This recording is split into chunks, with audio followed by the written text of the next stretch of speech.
Hello students, welcome to my YouTube channel UV learn, जहां आप और हम मिलकर सीखते हैं। आज हम क्लास 8 साइंस का चैप्टर नंबर 12 जो है सम नेचुरल फिनोमिना, इसकी एक्सरसाइज के क्वेश्चन आंसर्स करेंगे। और आप जानते हैं हम बहुत शॉर्ट और इजी तरीके से इन क्वेश्चंस को करते हैं, तो ये चैप्टर भी आपके लिए समझना बहुत ईजी होगा, लर्न करना बहुत ईजी होगा। चलिए शुरू करते हैं इस एक्सरसाइज को। यहाँ क्वेश्चन 1 है, which of the following can not be charge easily by friction. इनमें से किसको ईजिली फ्रिक्शन से चार्ज नहीं किया जा सकता। ऑप्शन है a plastic scale, a copper rod, an inflated balloon या अ वूलन क्लॉथ।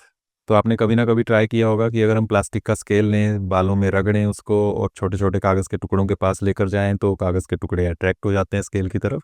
तो इस वजह से होता है क्योंकि उस पर चार्ज आ जाता है। तो इस तरह से किस किस को हम रगड़ कर फ्रिक्शन से चार्ज कर सकते हैं, वो यहाँ पर देखना है और उनमें से पहचानना है किसको चार्ज नहीं किया जा सकता। तो जो कंडक्टर्स होते हैं, अच्छे कंडक्टर्स होते हैं, उनको इजीली फ्रिक्शन से चार्ज नहीं किया जा सकता। और अच्छे कंडक्टर्स होते हैं मेटल्स। यहाँ पर मेटल है कॉपर रॉड, तो इसका आंसर आप देंगे कॉपर रॉड, या आप आंसर लिखेंगे be a copper rod. Copper rod जो है ये मेटल है। मेटल्स को इजीली फ्रिक्शन से चार्ज नहीं कर सकते क्योंकि जब उनको रगड़ते हैं उस पर जो भी चार्ज आता है वो इजीली वहाँ से ट्रांसफ़र हो जाता है। अगर हमने हाथ से पकड़ा है तो उस हाथ में, या फिर जिस चीज़ में रगड़ रहे हैं उसी में वापस चला जाता है। नेक्स्ट क्वेश्चन है, when a glass rod is rubbed with a piece of silk cloth the rod, option है यहाँ, and the cloth both acquire positive charge, becomes positively charged while the cloth has a negative charge, and the cloth both acquire negative charge, becomes negatively charged while the cloth has a positive charge. तो glass rod को हमने रब किया एक silk के कपड़े से, तो आपको बताना है किस पर कौन सा चार्ज आएगा। यहाँ पर आंसर होगा बी, ग्लास रॉड पर आता है पॉजिटिव चार्ज और क्लॉथ के ऊपर आता है नेगेटिव चार्ज। ग्लास की जो रॉड होती है उसमें से इलेक्ट्रॉन्स निकलते हैं और वो क्लॉथ के ऊपर जाते हैं, तो इस वजह से ग्लास रॉड जो होती है उस पर नेगेटिव चार्जेस की कमी हो जाती है, इसलिए उस पर पॉजिटिव चार्ज बन जाता है। और सिल्क क्लॉथ के पास इलेक्ट्रॉन्स आ जाते हैं, इस वजह से उस पर नेगेटिव चार्ज हो जाता है। तो आंसर होगा B, becomes positively charged while the cloth has a negative charge. Next question है, write T against true and F against false in the following statements. तो ट्रू फॉल्स बताना है। फर्स्ट है, like charges attract each other. तो जैसे आप magnets में जानते हैं कि लाइक पोल्स जो है वो रिपेल करते हैं, अनलाइक पोल्स अट्रैक्ट करते हैं, उसी तरह से चार्जेस में भी होता है। जो लाइक चार्जेस हैं यानी कि positive positive plus plus charge, वो रिपेल करते हैं, नेगेटिव नेगेटिव रिपेल करते हैं, लेकिन अगर अनलाइक हैं, एक पॉजिटिव और एक नेगेटिव, तब अट्रैक्ट करते हैं। तो यहाँ उल्टा लिखा है इसलिए ये फॉल्स है, आप सामने लिख देंगे एफ।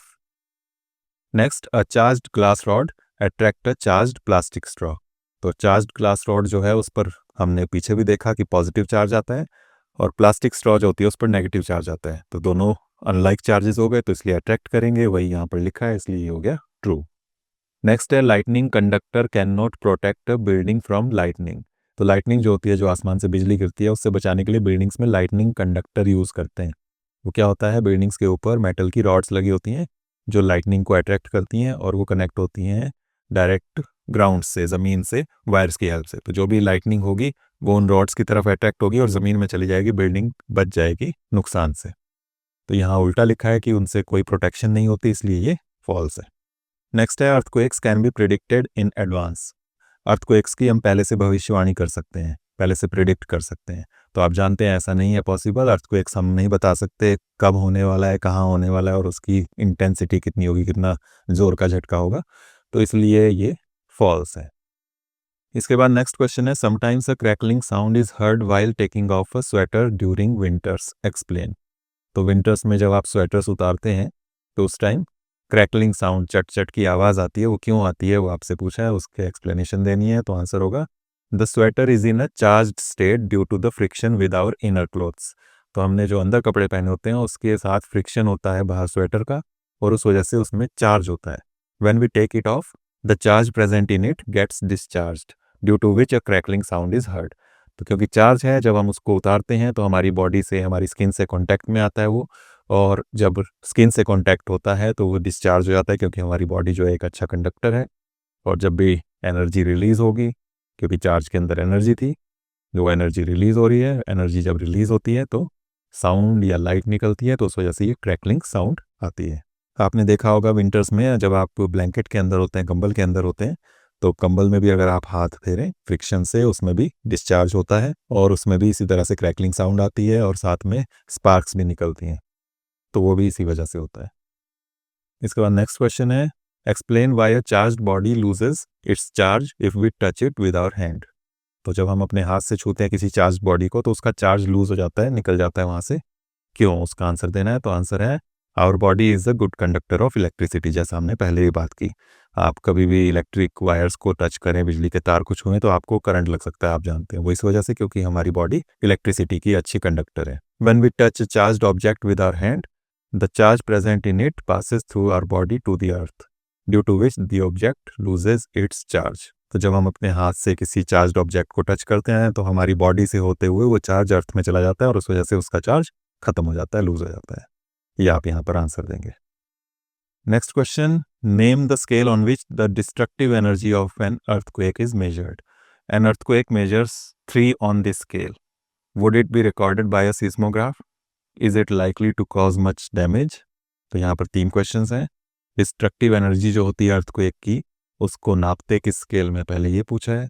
दूसरा, अगर किसी अर्थक्वेक की मेजरमेंट 3 आए इस स्केल पर, तो वो इस सीस्मोग्राफ में रिकॉर्ड होगी कि नहीं, और उससे डैमेज कितना होगा, ये पूछा हुआ है।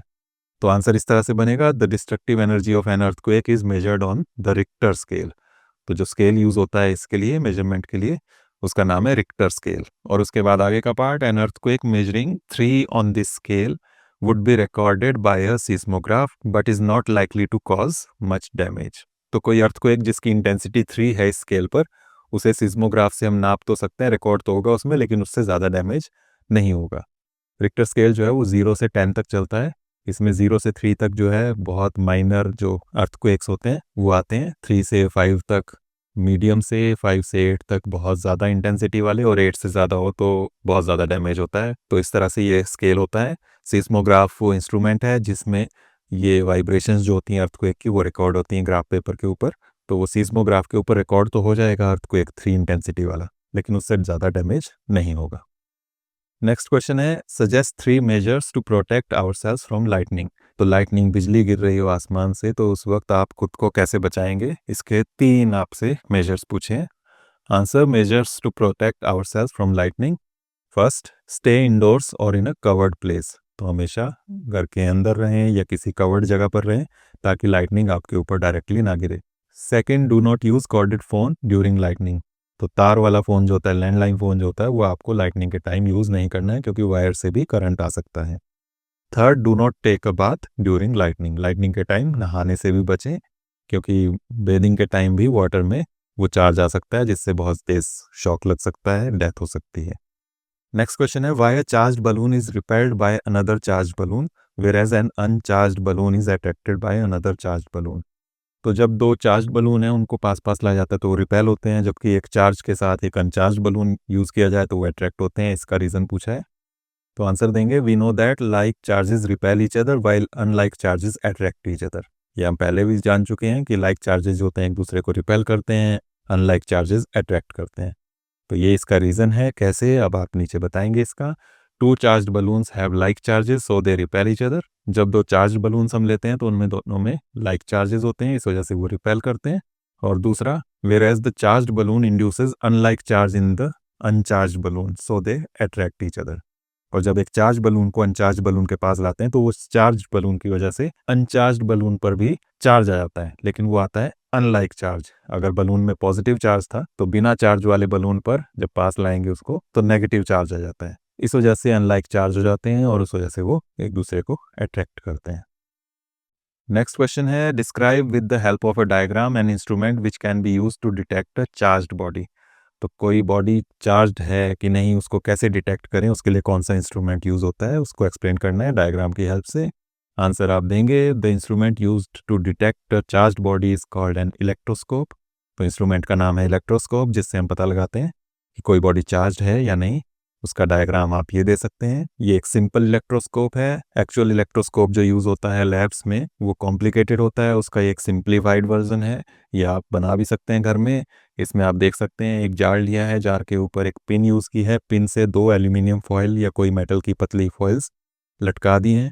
अगर इसके पास आप चार्ज बॉडी लेकर आएंगे तो ये फॉइल्स एक दूसरे को रिपेल करेंगी क्योंकि दोनों पर चार्ज आएगा, और अनचार्ज बॉडी होगी तो उसका कोई असर नहीं होगा। तो यही आप एक्सप्लेन करेंगे इसके बारे में। It consist of a metal rod with thin metal leaves attached to it. When a charged object touches the metal rod the leaves repel each other indicating the presence of charge. तो इस तरह से इसका answer बनेगा। Next question, list 3 states in India where earthquakes are more likely to strike.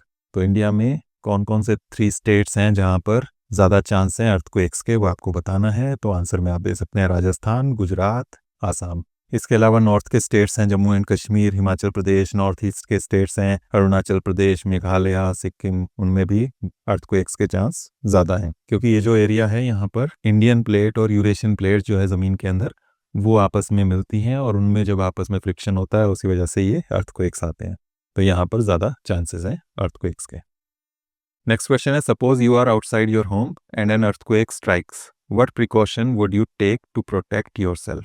तो आप घर के बाहर हैं, अर्थक्वेक आता है, तो आप खुद को बचाने के लिए क्या क्या प्रिकॉशंस लेंगे वो आपको पूछा है। तो आंसर आप देंगे, precautions to protect from earthquake. First, find an open place away from buildings, trees and overhead power lines and lie down on the ground। तो खुली जगह ढूंढेंगे, बिल्डिंग्स से, ट्रीज से या ऊपर से कोई वायर्स ना जा रही हों, उनसे दूर होना चाहिए और ज़मीन पर लेट जाएंगे, क्योंकि अगर बिल्डिंग्स के पास हैं, ट्रीज़ के पास हैं या ऊपर से तारें जा रही हैं तो वो आपके ऊपर गिर सकती हैं अर्थक्वेक के टाइम और उससे नुकसान हो सकता है। साथ में ज़मीन पर लेट जाना है, क्योंकि खड़े रहें तो आप गिर सकते हैं, उससे आपको चोट लग सकती है।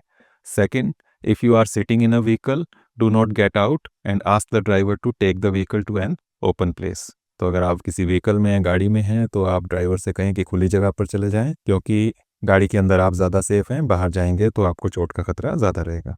तो ये प्रिकॉशंस आप यहाँ पर देंगे। नेक्स्ट क्वेश्चन है, the weather department has predicted that a thunderstorm is likely to occur on a certain day. Suppose you have to go out on that day, would you carry an umbrella? Explain. तो weather department ने predict किया, भविष्यवाणी की है कि आज thunderstorm आ सकता है और आपको बाहर भी जाना है, तो आप अम्ब्रेला लेकर, छाता लेकर जाएंगे या नहीं, उसको एक्सप्लेन करना है। तो आंसर देंगे हम, no we will not carry an umbrella. छाता लेकर नहीं जाएंगे। क्यों? क्योंकि during a thunderstorm the lightning may cause the charge to pass through the metal rod of the umbrella which may kill अस। तो जो आपके पास छाता है, अगर छाता लेकर जाते हैं तो लाइटनिंग जो होगी थंडरस्टॉर्म के टाइम, वो चार्ज जो है वो आपके छाते की मेटल रॉड जो होती है बीच में, उससे होकर आप तक पहुंच सकता है, जिससे जान भी जा सकती है। Therefore it is not safe to use an umbrella during lightning. तो लाइटनिंग के टाइम इसलिए अम्ब्रेला यूज़ नहीं करना चाहिए। तो ये आपका इसका आंसर होगा। तो इस तरह से यहाँ पर ये क्वेश्चन आंसर्स कंप्लीट होते हैं। अगर आपको वीडियो अच्छी लगी हो तो इसे लाइक और शेयर करें, साथ ही मेरे चैनल को सब्सक्राइब करें, ताकि इस तरह की वीडियोस आपको आगे भी मिलती रहें और आप इजीली शॉर्ट में क्वेश्चंस के आंसर्स लर्न कर सकें, समझ सकें। Thank you. नेक्स्ट वीडियो में मिलते हैं।